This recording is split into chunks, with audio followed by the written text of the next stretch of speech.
పూర్ణ హృదయముతోనూ పూర్ణ ఆత్మతోనూ ప్రేమించాలి. ఇంకో విషయం చెప్పమంటారా, మన రెఫరెన్స్ బాగా చెప్తారు చాలా మంది.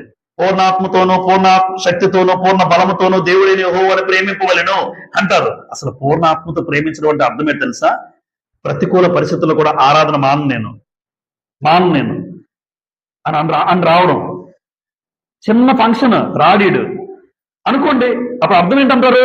పూర్ణ హృదయంతో ప్రేమించినట్లు కాదు. మీకు అర్థం అవ్వాలని చెప్తున్నాను. ఒక వ్యక్తి పూర్ణ హృదయంతో దేవుని ప్రేమిస్తే ఆరాధన మానడు. ఏదైనా ఆరాధన తర్వాతే అంటాడు. ఇది మనకి సింపుల్ లాజిక్. అది ఎవరైనా ఎప్పుడైనా పరీక్షించుకోవాలి. చిన్న కారణాన్ని బట్టి ఆరాధనకు ఒకవేళ నువ్వు దూరం అయితే ఆ పరిస్థితిని బట్టి దేవుడు అంటాడు, పూర్ణ హృదయంతో ఈ వ్యక్తి నన్ను ప్రేమించట్లే. కాలేబుకున్న పేరేంటి తెలుసమ్మా? కాలేబు గురించి రాయబడిన మాట, నిండు హృదయంతో కాలేబు నన్ను అనుసరించాడు అని మాట రాశాడు గ్రంథంలో. చూస్తారా?